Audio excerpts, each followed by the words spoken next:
sont de Biarritz, Brive ou Castres. Mais d'où qu'on soit, chacun se reconnaîtra un peu en eux. Vous jouez pour vous, vos supporters. Chaque semaine, ils marchent parallèlement vers cette parenthèse commune, chacun avec ce qu'il porte d'espoir ou de frustration, pour les nourrir ou s'en libérer. Ils vont au stade, dans un des 14 stades du top 14, pour vivre le seul moment qu'ils ont en commun. 80 minutes. Ça m'inspire un match de rugby. On va passer un bon moment ensemble. Sur ce putain de terrain. On va le faire pour nous. Pas grâce, non? On va voir ce que tu vois un peu là, hein?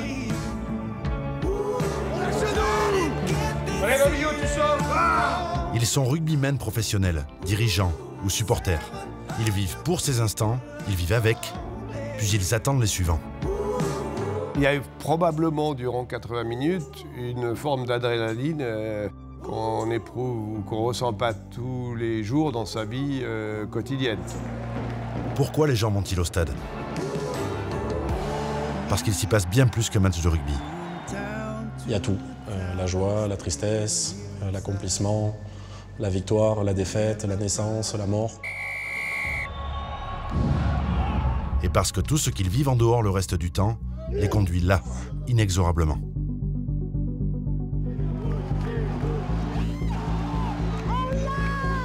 On peut mettre tous les ingrédients de la vie dans un match de rugby, qu'on en soit acteur ou qu'on en soit spectateur. 80 minutes, ça peut être très long comme très court, ça raconte une histoire aussi.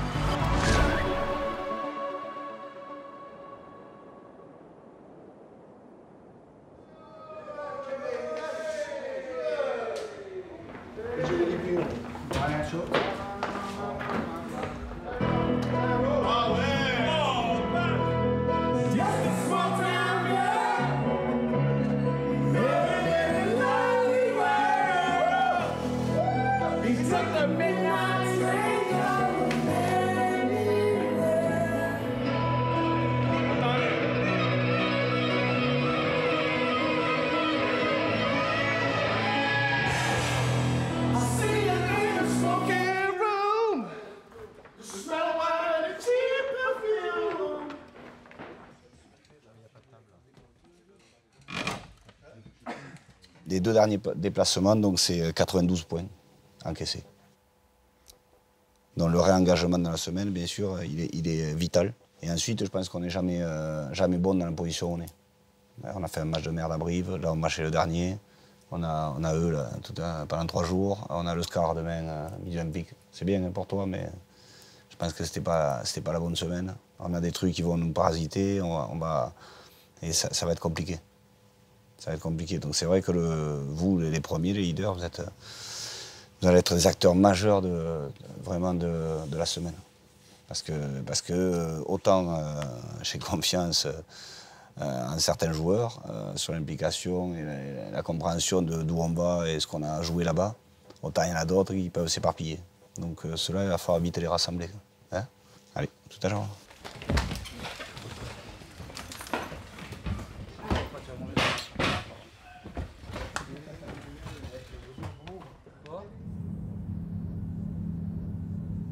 Il paraît que le rugby est à la base un sport de sous-préfecture. Ça a bien changé, non? Pas totalement, en fait. Une ville symbolise encore cette histoire.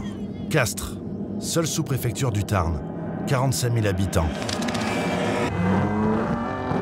L'autoroute n'y est pas encore arrivée, mais l'héritage de Pierre Fabre perdure. Castres, et le Castres olympique, bien sûr. Valeur. Fierté. Partage. 5 titres de champion de France, dont 2 sur les 10 dernières années. Cette terre fait résonner une partie de l'identité du pays et de son rugby. Fier de ses racines et de son ancrage. Le CO en est la vitrine. Cette authenticité version 2022, c'est sa force. Un Olympien, c'est quelqu'un de fidèle, qui lâche jamais rien, quelqu'un de travailleur. Prenez Mathieu Babillot, le capitaine. Le CO l'a fait homme et il lui rend bien. Au point d'avoir prolongé malgré les sirènes des grandes villes.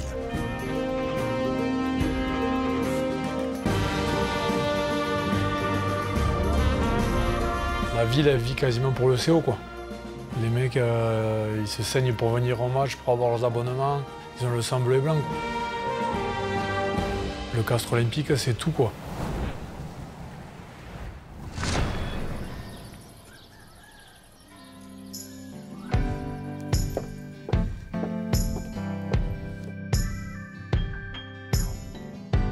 Voilà le petit Mathieu.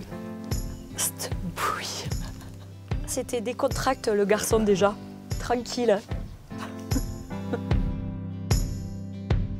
C'est pas qu'un joueur, Mathieu, c'est un homme qui a un charisme naturel et qui fait que nos jeunes, nos moins jeunes, tout le monde le respecte. Donc Mathieu, quand il parle, tout le monde l'écoute. C'est un joueur qui a réussi, malgré son jeune âge, à prendre les rênes de l'équipe avec fermeté et surtout avec beaucoup d'envie et de passion. Et aujourd'hui, je pense que c'est le capitaine idéal pour l'équipe.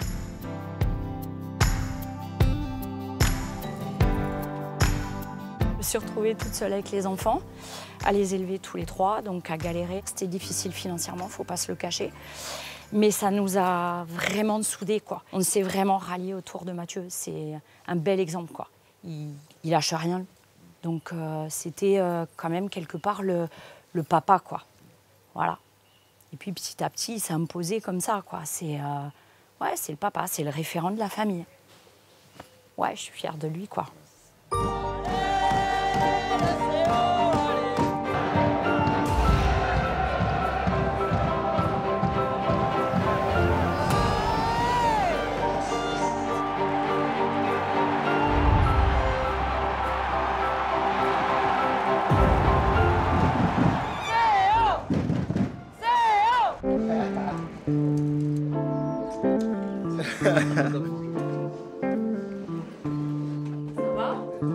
Nous, on a eu un passé un peu compliqué et Mathieu, il a su prendre le palier un peu pour moi, de papa, de grand frère et en même temps de meilleur ami. Et pour moi, c'était important parce que moi, j'étais vraiment introverti quand j'étais plus jeune.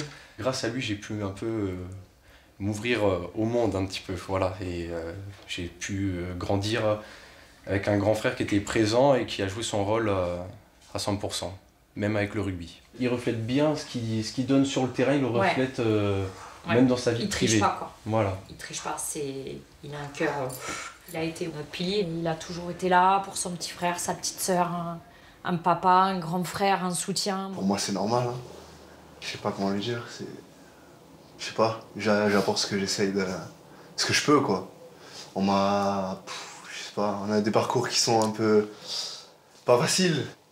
On s'est vite retrouvés à 4. Et ouais, ça n'a pas été évident. Mais ça me fait plaisir au-delà de tout ça, c'est le lien qu'ils ont tous les trois. Et il faut absolument pas qu'ils perdent ça. Enfin, moi, je reste persuadée dans la vie, quand on a ces ancrages, on peut tout réussir. Parce que c'est les mêmes valeurs que dans le rugby. Dans le rugby, sur le terrain, tout seul, tu fais rien, quoi. Tu as besoin du 9, du 10, de tout le monde. Et bien dans la famille, c'est pareil, quoi. Si tu n'as pas cette solidarité, ça ne matche pas, quoi. Donc moi, je pense que c'est ce qui nous rend plus forts aujourd'hui, quoi. Tu as eu le choix récemment entre partir et rester. À quel point ça a joué le cercle familial proche dans ta décision de rester? Bien sûr que ma famille, mon entourage, enfin, ça a joué pour beaucoup. Mais c'était pas bien quand même. Je t'ai appelé en première. Tu m'as appelé, ouais.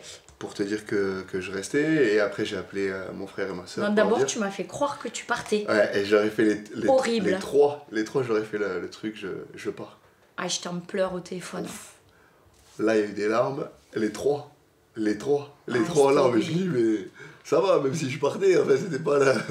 J'avais l'impression d'aller au bout du monde. Ah ouais. Mais bon, c'était marrant. Enfin, pour moi, ça m'a fait rire. Pour eux, non, mais bon. Là, quand même, on est qu'à une rue, quoi. Ouais. On n'est jamais trop loin. La rue derrière, c'est chez moi.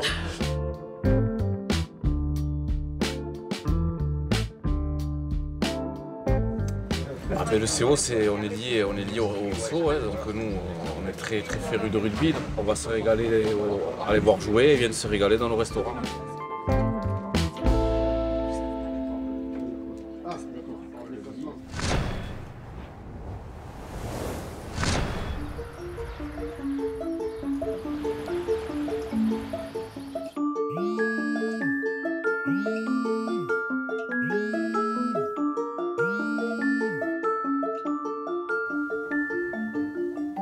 Esteban, ça a toujours été vraiment un bon vivant dans le groupe. Et c'est un joueur qui est très important pour nous maintenant.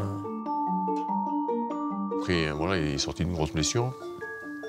Maintenant, il est à 100% et c'est un joueur qui a naturellement du leadership. Il a encore beaucoup de choses à apprendre, mais en tout cas, il est sur une bonne voie pour faire une belle carrière. Tous ensemble, c'est allez!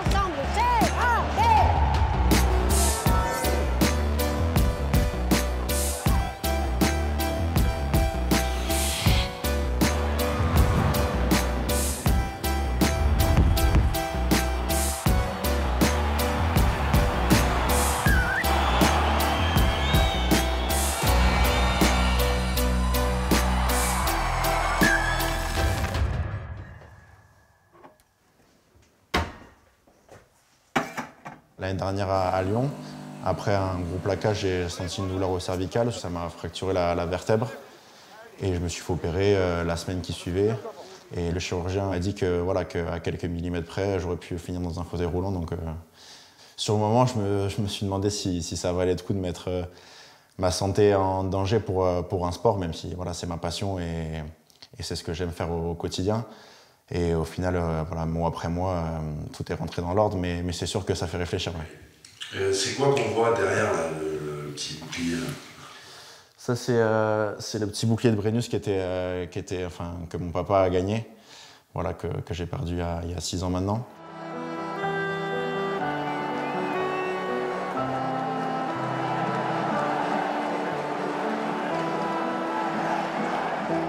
Je fouillais le carton avec ma mère et on est retombé sur ça. Et c'est sûr, voilà, ça provoque beaucoup d'émotions. C'est toujours voilà, un sujet assez sensible, mais c'est que des bons souvenirs. Je sais que c'était des moments forts de sa vie et de l'avoir au quotidien avec moi, c'est important. Vous aviez quelle relation tous les deux? Très fusionnel. Mon père, voilà, malgré le fait qu'il ait mis fin à ses jours, il nous a toujours protégés. Mon frère et moi, il a toujours été là pour nous, malgré tous les événements. Je peux te demander comment tu as vécu ce passage? Au Racing, c'était un peu compliqué parce que voilà, j'étais vachement le fils d'eux. Et ça me rappelait régulièrement voilà, ce lien que j'avais avec mon père. Le fait de venir ici, ça m'a un peu éloigné de tout ça. Et j'ai pu me construire en tant que Esteban Abadi et pas fils de Geoffrey Abadi. Donc ça m'a fait... Voilà, ça m'a éloigné un peu de tout ça et je pense que ça m'a fait aussi le plus grand bien par rapport à ça. C'est aussi pour ça que j'ai eu la volonté de poursuivre mes études et d'avoir quelque chose à côté parce que j'ai eu le meilleur exemple sous les yeux, c'est que la reconversion pour mon père a été très très dure.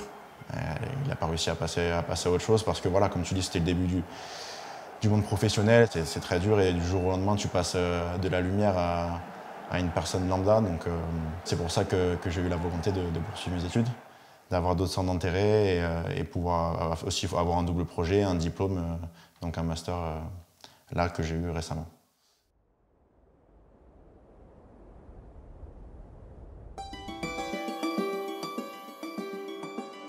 Partir de chez soi pour se faire un nom, voire un prénom, c'est ce qu'a réussi Esteban Abadi. Il a éclaté cette saison. Il n'est pas le premier à trouver à Brive un cocon idéal pour éclore. La cité est gaillarde et on a le cœur chaud ici. Il y a toujours une assiette et un maillot du CAB pour le voyageur de passage. Comme ceux qui bâtirent la légende des champions d'Europe 1997. C'est un club qui a le rugby dans le cœur et dans l'âme, et là je me suis vraiment retrouvé. Quand le CAB va bien, Brive va bien, la ville elle bat au rythme du CAB. Brive, terre de Basse-Corrèze à l'ambiance bourgeoise.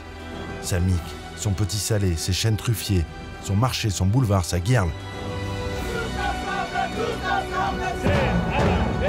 Dans la tête des gens, on est quand même cette équipe qui est censée batailler pour y arriver. Ça me plaît, quoi. Quand tu es en difficulté, il n'y a pas ce sentiment qu'on te lâche, c'est vraiment tout le monde tire tout le monde vers le haut. Ici, on va à Amédée Domenech comme on va à l'opéra. Le public est connaisseur et exigeant. Il est prêt à chanter, rire, pleurer, à condition que sur scène, les acteurs donnent tout.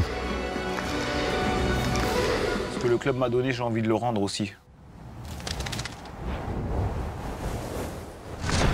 Action!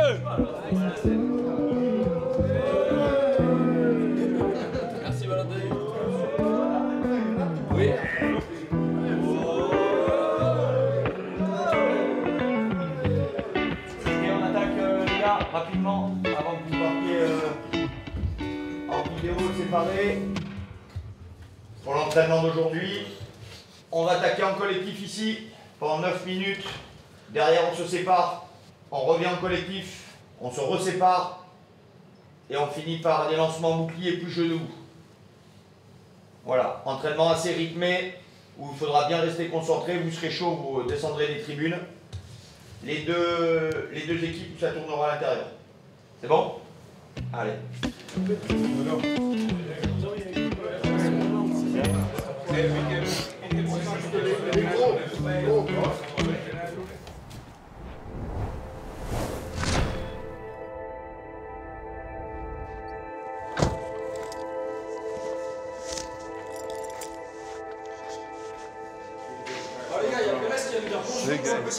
Ah, t'as vu. Ça va quoi? Ça bouge? Ça, c'est le test de bien-être. En gros, on remplit comment on se sent physiquement pour voir un peu l'état de forme, la qualité du sommeil et la qualité du moral pour la journée. Ça va, Billy? Superstar.